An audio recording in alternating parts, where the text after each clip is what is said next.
El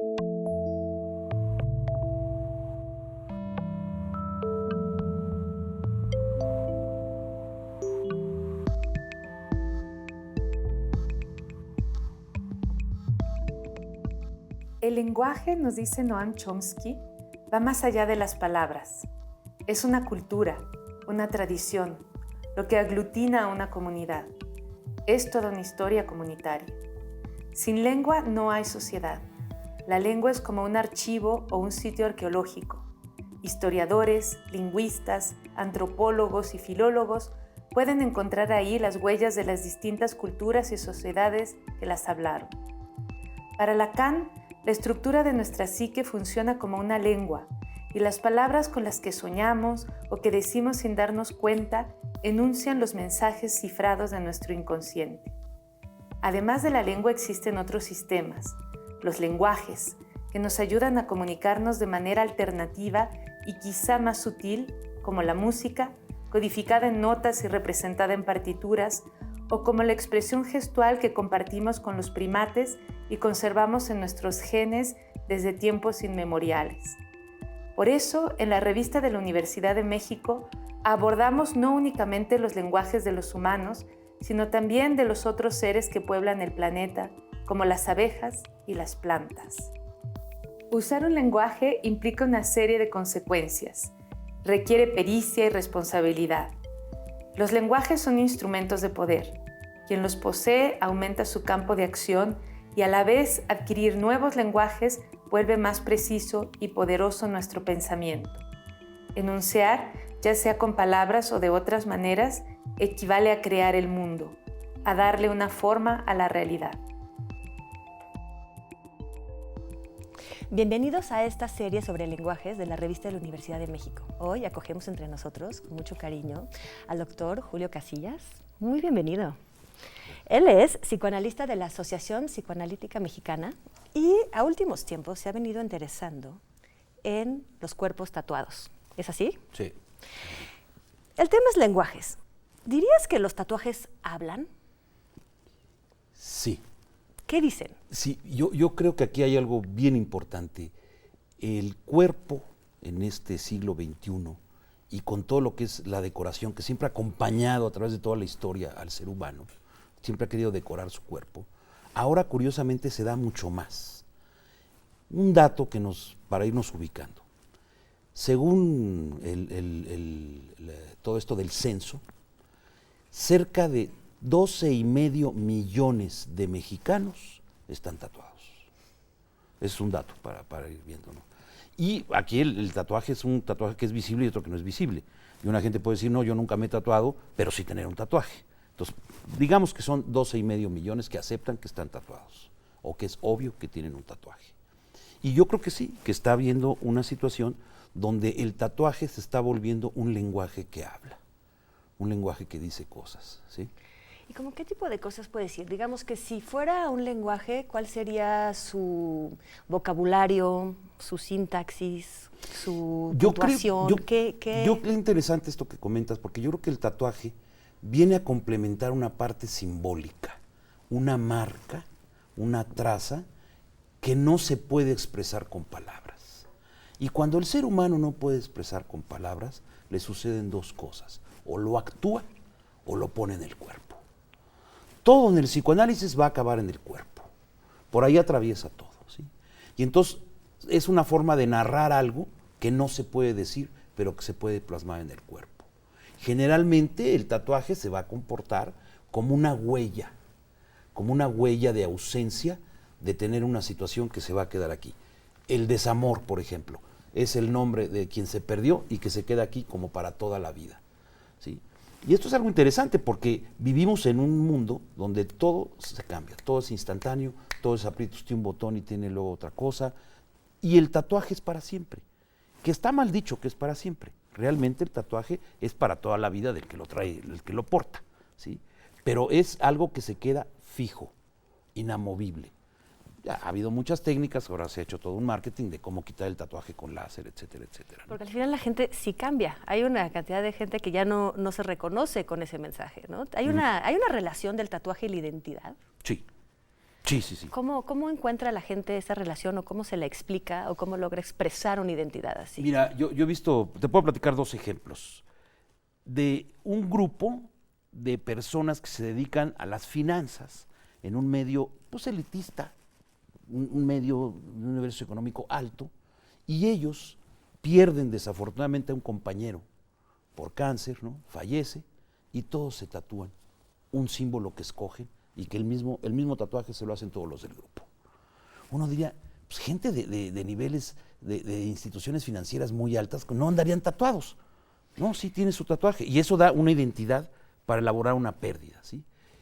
Ahora, ¿qué pasa? Muchos tatuajes se hacen con los jóvenes, que es como para tener con los pares, son ritos de iniciación, que eso ha sido desde época histórica, ¿no? Desde los primitivos, ¿no? Ha habido siempre toda esta situación del tatuaje, da una especie de identidad y de pertenencia a un grupo.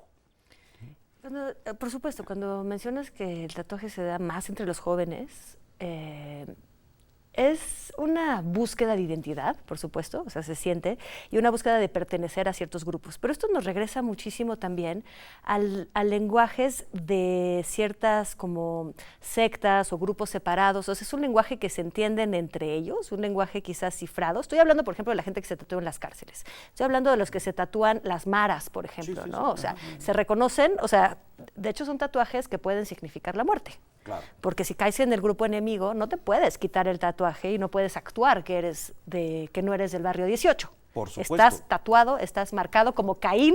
Cuando lo corrieron cuando lo corrieron de su casa, le dejaron una marca para que todo el mundo supiera quién es. Sí, sí, sí. Entonces, estos códigos que se dan entre pequeños grupos, ¿cómo dialogan con el resto de la sociedad? O sea, lo que quiero decir es que para que un tatuaje sea un lenguaje que funcione, o sea, si es un lenguaje tiene un emisor y un receptor.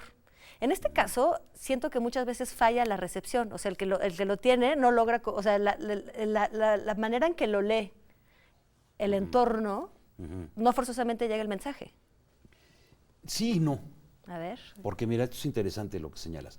Sí, hay ciertos grupos muy cerrados que tienen ya su código de tatuajes que simbolizan algo muy, muy profundo o muy jerárquico.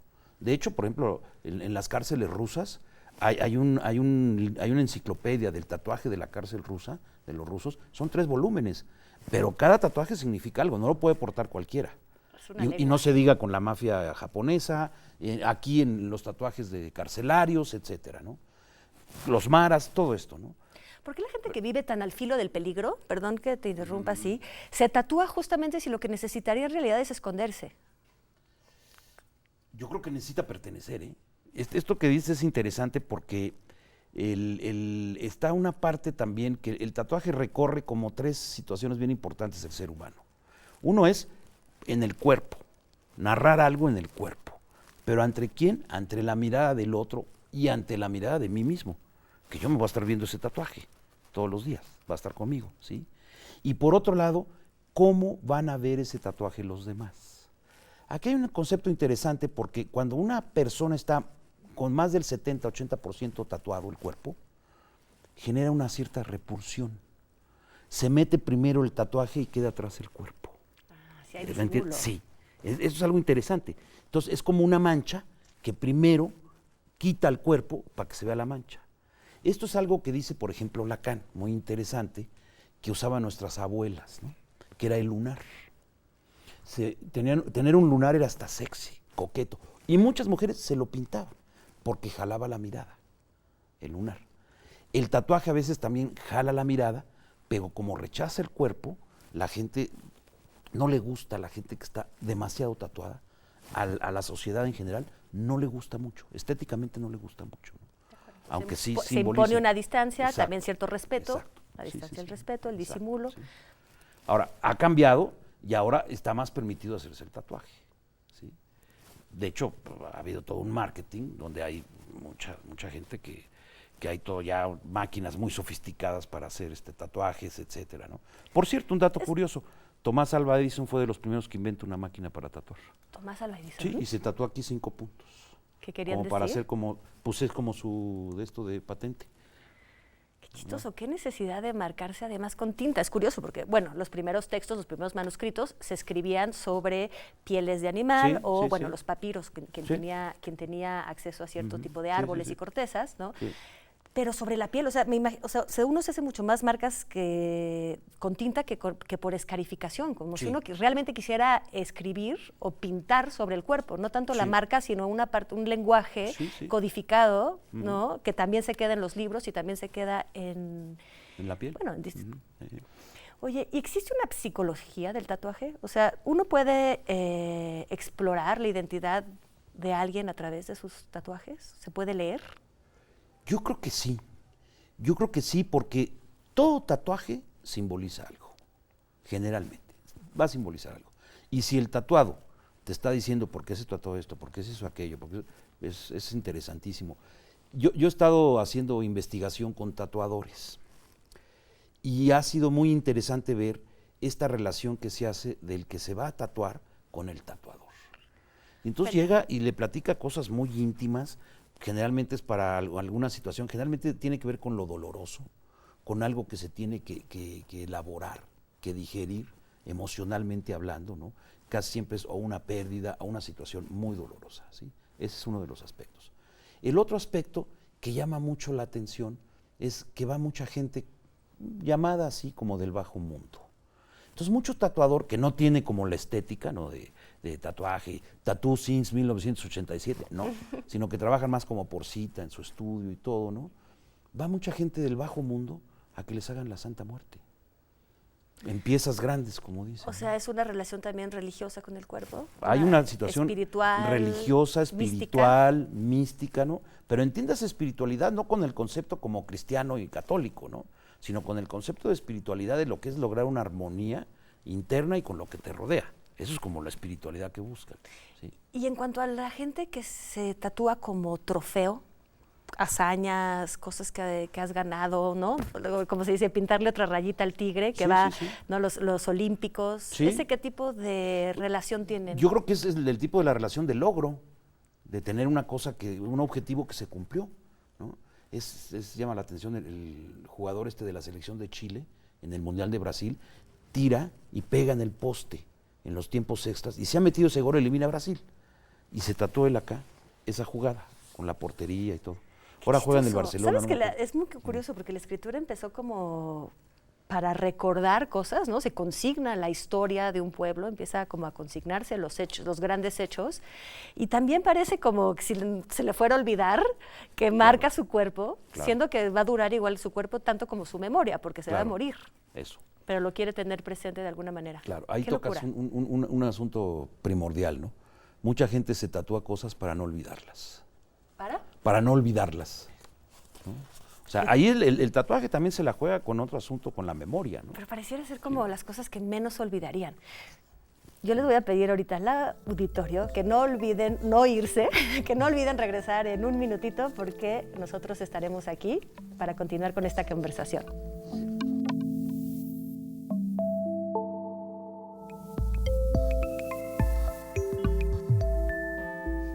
Aquí seguimos hablando de las diferentes funciones o las diferentes emociones o funciones que la gente da, ¿no? Otorga a sus tatuajes, al hecho de tatuarse el cuerpo. Sí. Quería preguntarte, el tatuaje sería un lenguaje no verbal.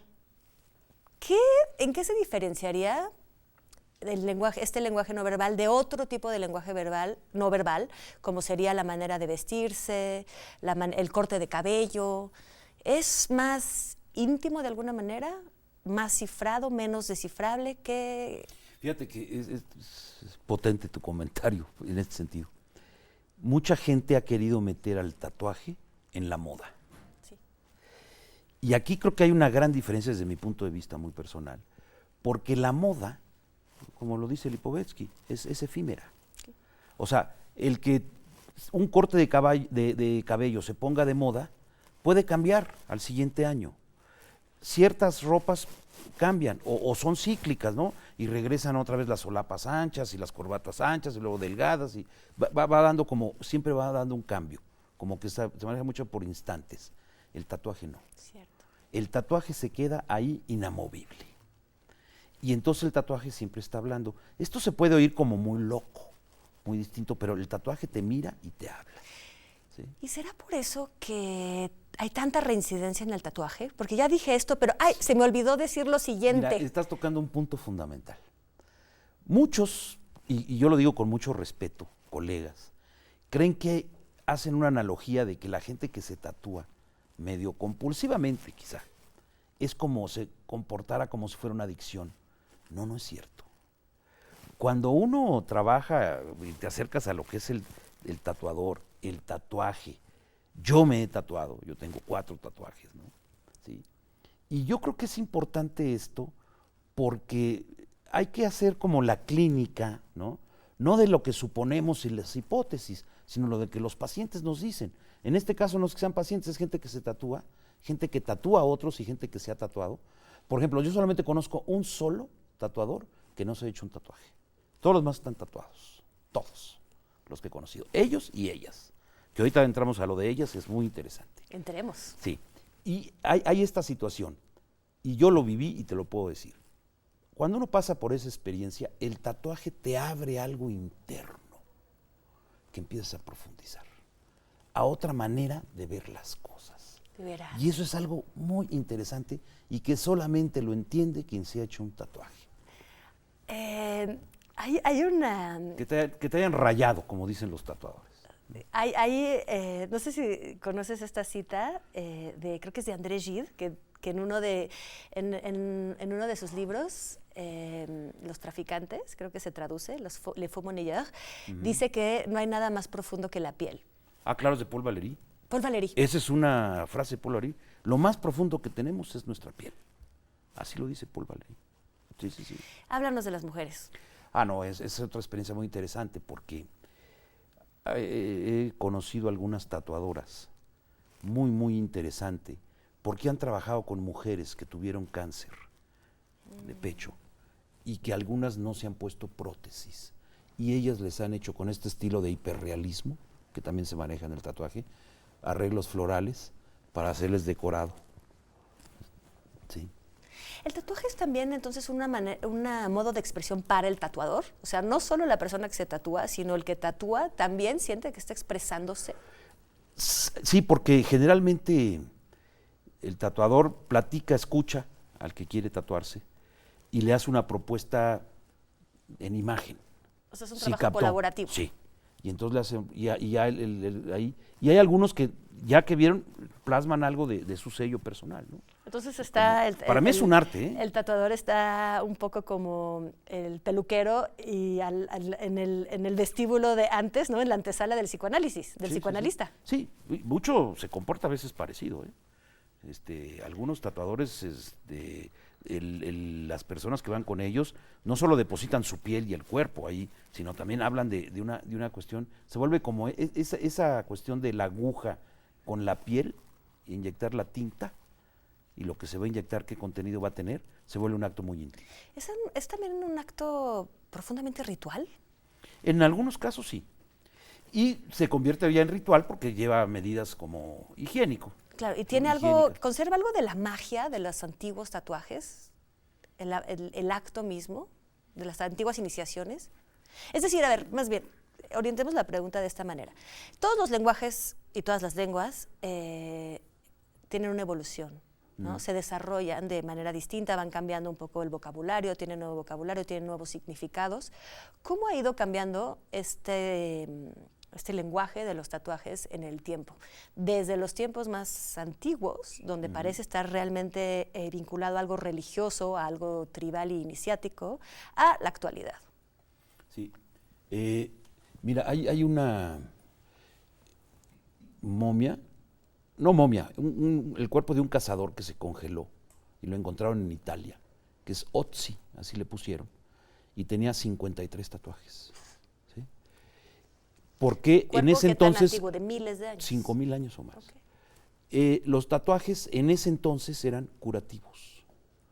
O sea, había una parte curativa con el tatuaje, había una parte como de que fuera de buena suerte, ¿no? O había una parte que se sigue repitiendo ahora, que lo veíamos hace rato, de los logros, ¿no? se seguía repitiendo hazañas de los guerreros, ¿no?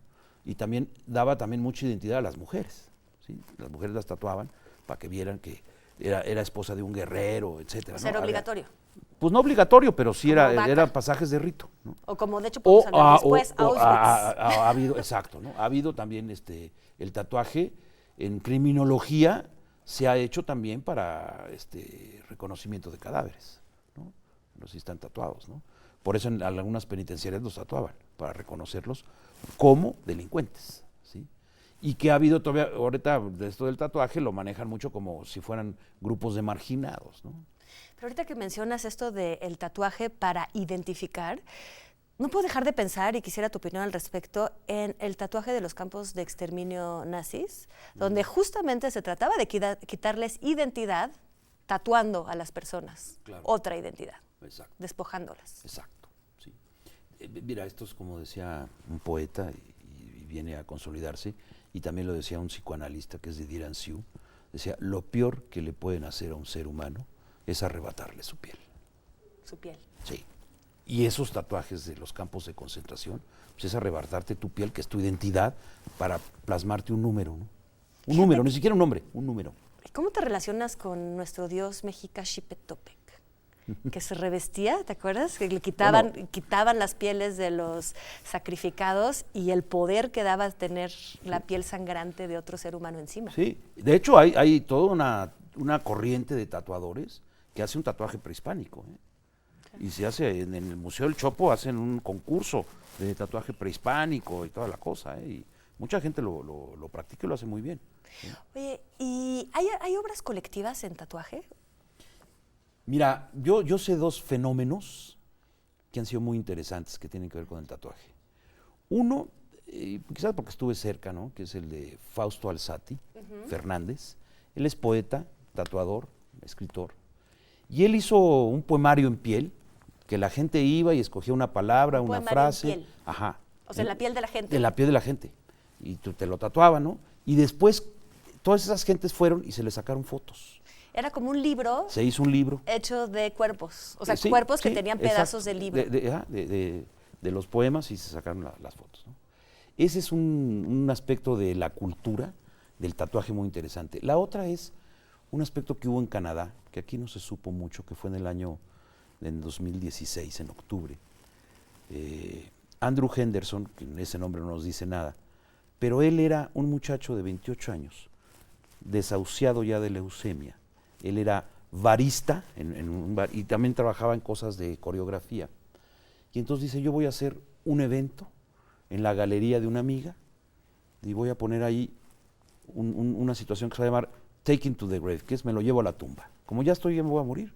Entonces va a haber gente que venga, me pueda confesar un secreto, y de lo que yo entienda de ese secreto, una tatuadora me lo va a tatuar y me lo va a llevar a la tumba. Y uno dice, amigos le dijeron, pero no va a ir nadie. Había colas. Además costaba $100 la entrada, ¿no? Precisamente porque eso se iba a dar a la Fundación para Estudio del Cáncer y de Leucemia y bla, bla, en jóvenes, ¿no? Pero qué loco, ese tatuaje no iba a ser para siempre. No. Es un tatuaje el más efímero que uno podría imaginar. Sí. Pero la necesidad de la gente, ¿no? De decir algo y plasmarlo en un tatuaje. En otra piel que no es la tuya, ¿no? Es un fenómeno interesante, como culturalmente hablando, ¿no? Interesantísimo. Oye, yéndonos un poquito más hacia el psicoanálisis, ya Sí. que tenemos aquí, te tenemos de psicoanalista. ¿Qué piensas de aquello que decía un padre del psicoanálisis, Lacan, acerca de que se podía acceder al inconsciente solamente a través del lenguaje verbal? ¿Hay algo del inconsciente al que se puede acceder a través del lenguaje de los tatuajes o un lenguaje no verbal? Mira, yo creo. Lo que pasa es que ahí Lacan dice que el inconsciente está estructurado como un lenguaje. Exacto. Sí, bueno, pero eso dice Lacan. Ah, pero no dice qué lenguaje. Sí, exacto. Él dice el lenguaje, la palabra, ¿no? Ok, está bien. Pero nosotros sabemos, cuando vemos al paciente, que no solamente nos está hablando con la palabra, nos está hablando con su cuerpo también. En el consultorio En hay el todo consultorio, con su actitud. una presencia. Hay algo que aquí es interesante con el tatuaje. ¿De dónde deriva la palabra tatuaje? De tatú. De tatú, que es en Tahití, y era esto. Tatuaban con huesos y era esto. Tatú, tatú, tatú. Ahí está. De la acción del cuerpo surge un sonido. y es la palabra tatuaje, tatú, que la trajo el general Cook en el siglo XVII y todo, ¿no? Pero era de un ruido. Claro, esto viene a abonar a que el lenguaje viene de muchos de gestos, de onomatopeyas, ¿no? Claro, Se inspira, claro. surge del cuerpo, Sí. de un cuerpo Mira, en situación. tú puedes estar escuchando la palabra hablada, que es la más evidente, pero también es muy tramposa la palabra hablada. Se puede mentir mucho, se puede entrar de otra Por eso manera. ahorita están, La mirada no. Por eso ahorita están todos estos bestsellers de cómo leer la expresión facial, sí, cómo sí, llegar a sí, tu sí, entrevista de trabajo sí, y sí, hacer, ¿no? Que sí, sí, bajo sí. tus palabras pasen ciertos mensajes subliminales. Pero la mirada no. Y ese es un lenguaje no verbal. Y tu mirada habla. Tu gesto en tu cara habla. Y cómo se mueve un tatuaje en tu brazo habla. Todo eso Muchas dice gracias. cosas, ¿no? Muchísimas gracias. Nos tienes que enseñar en la próxima ocasión todos los tatuajes que traes abajo de esa camisa rosa, ¿eh? ¿Cómo no? Promesa. Bueno, pues nos despedimos por esta ocasión. Muchísimas gracias y pues vayan pensando en qué se tatuarían si tuvieran que tatuarse. Muy buenas noches.